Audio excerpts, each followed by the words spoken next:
Hello and welcome back to my channel cook with Khushboo. तो friends, पालक और मटर का सीज़न गया नहीं कि करेले और भिंडी का सीज़न आ चुका है। लेकिन घर के सारे ही मेंबर ऐसे होते हैं जो करेले खाना बिल्कुल पसंद नहीं करते, लेकिन करेले जो हैं ब्लड प्यूरीफाई करते हैं, तो हमें ज़रूर खाना चाहिए। तो इसीलिए आज आप हम बना रहे हैं बहुत ही शाही अंदाज में नए मसालों के साथ करेले।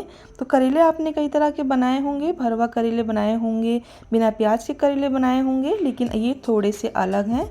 तो चलिए बनाना स्टार्ट करते हैं। तो सबसे पहले मैंने ये हाफ़ केजी के करीब ले लिए थे करेले।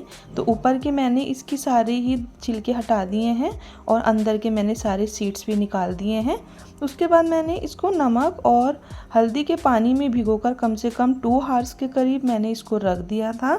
तो अब हम क्या करेंगे, इसको 3 पानी से वॉश कर लेंगे। एक साइड पे मैंने ये प्याज ली थी, 2 बड़ी प्याज को मैंने क्या किया है, ऑयल में फ्राई करके निकाल लिया है। साथ ही मैंने ये लिया है इमली, इमली को भी मैंने भिगोकर इसका पल्प निकाल लिया है। अब हम एक मसाला तैयार करेंगे। तो मिक्सी के जार में मैंने मूंगफली डाल दी है, मैंने वाइट वाले तिल डाल दिए हैं, साथ ही ये डाला है डेसिकेटेड कोकोनट। इसी के साथ हम डालेंगे साबुत धनिया और थोड़ा सा हम डाल देंगे इसमें जीरा। 1 चम्मच के करीब डाल देंगे हम सौंफ। और अब इन सबको हम क्या करेंगे कि मिक्सी में एक बारीक सा इसका पाउडर बना लेंगे। तो ये देखिए, इस तरह से बहुत ही अच्छा सा पाउडर बना लिया है। इसको साइड में रख लेते हैं। तो अब मैंने कढ़ाई में तेल डाल दिया था और उसके अंदर मैंने करेलों को 3 पानी से वॉश करके इस तरह से डाल दिया है। अच्छे से इसको चलाते हुए अलट पलट कर कम से कम 5 से 7 मिनट हमें लग जाएगा। और करेलों को हमें क्या करना है कि थोड़ा सा इसका कलर हमें गोल्डन कर लेना है। तो देखिए, बिल्कुल डार्क ग्रीन कलर से ये थोड़ा सा लाइट कलर हो गया है और करेले हमारे सारे फ्राई हो गए हैं। अब हाफ टेबल स्पून के करीब हम डाल देंगे इसमें सॉल्ट, नमक। 1 टेबल स्पून के करीब डाल देंगे हम रेड चिली पाउडर, लाल मिर्ची। हाफ टेबल स्पून के करीब हम डालेंगे टर्मरिक पाउडर, हल्दी। 1 टेबल स्पून के करीब हम डालेंगे कोरिएंडर पाउडर, पिसा हुआ धनिया। हाफ टेबल स्पून करीब डाल देंगे हम इसमें कश्मीरी लाल मिर्च का पाउडर। हाफ टेबल स्पून हम डाल देंगे गरम मसाला और 1 टेबल स्पून के करीब हम डाल देंगे जिंजर गार्लिक, अदरक लहसुन का पेस्ट। सबको हम क्या करेंगे, ऑयल में अच्छे से मसालों के साथ करेलों को हम फ्राई कर लेंगे। तो इसको अच्छे से हमें भूनना है। सारे ही मसाला जो है हमारा करेलों पे अच्छे से लग जाना चाहिए। 3 से 4 मैंने हरी मिर्चियों को इस तरह से डाल दिया है। और जो हमने डेसिकेटेड कोकोनट के साथ हमने एक पाउडर बनाकर रखा था मूंगफली का, उसको अब हमें इसमें ऐड कर देना है। सबको ऑयल के साथ करेलों के साथ अच्छे से भून लेंगे।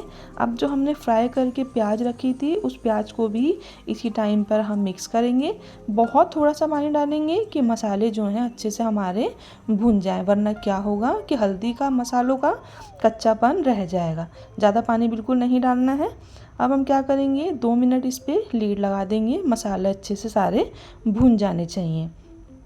अब ये मैंने लीड हटाकर देखा है। अच्छे से क्या करेंगे, इसको सब तरफ से हम चला लेंगे। मसाला हमारा बहुत अच्छे से करेलों के साथ मिक्स हो गया है। अब हम क्या करेंगे, थोड़ा सा डालेंगे पानी, क्योंकि करेले जो हैं वो हमारे अभी सॉफ्ट नहीं हुए हैं। करेलों को हमें अच्छे से गलाना है। तो इस तरह से थोड़ा सा पानी, कम से कम मैंने आधे गिलास के करीब पानी डाल दिया था।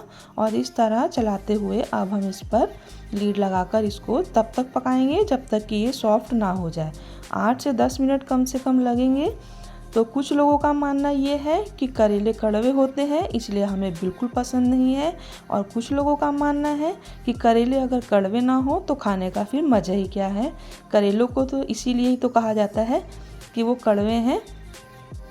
तो अब हम इसको इस तरह से चला लेंगे। थोड़ा सा मैं इसको क्या करूँगी, हाथ से चेक करके देखते हैं कि हमारे जो करेले हैं सॉफ्ट हुए हैं या नहीं। तो इस तरह से मैं देख रही हूँ करेले हमारे जो हमने फ्राई किया था उससे भी कम से कम 50% तक करेले हमारे जो हैं वो पक गए थे, गले हुए थे।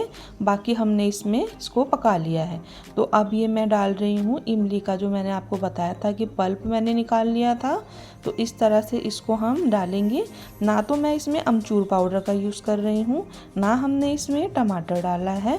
तो इस तरह से कुछ ही मसालों के साथ बहुत ही शाही अंदाज के हमारे करेले बनकर रेडी हो गए हैं। तो अब हम क्या करेंगे, इसको धनिया से गार्निश करेंगे और इसको अब हम डिश आउट कर देते हैं। तो फ्रेंड्स, बहुत ही बढ़िया से रिच ग्रेवी वाले करेले हमारे दावतों वाले शाही अंदाज के करेले बनकर रेडी हो गए हैं। तो अब आप इसको घर में किसी को भी बनाकर खिलाएंगे, घर के सारे मेंबर फटाफट से खा लेंगे। कभी भी मेहमान आते हैं या मेहमानों वाली थाली में एक डिश के रूप में आप इन शाही करेलों को बनाकर उन्हें सर्व कर सकते हैं। सबको बहुत पसंद आने वाले हैं। तो आपको मेरे इस करेले की डिश कैसी लगी है, आप मुझे कमेंट करना बिल्कुल ना भूलें। तो आप भी इसको एक बार ट्राई करके देखें और मुझे बताएं आपके करेले कैसे बने हैं। तो अगर आप मेरे चैनल पर नए हैं तो प्लीज़ मेरी वीडियो को लाइक करें और मेरे चैनल को सब्सक्राइब कर लें।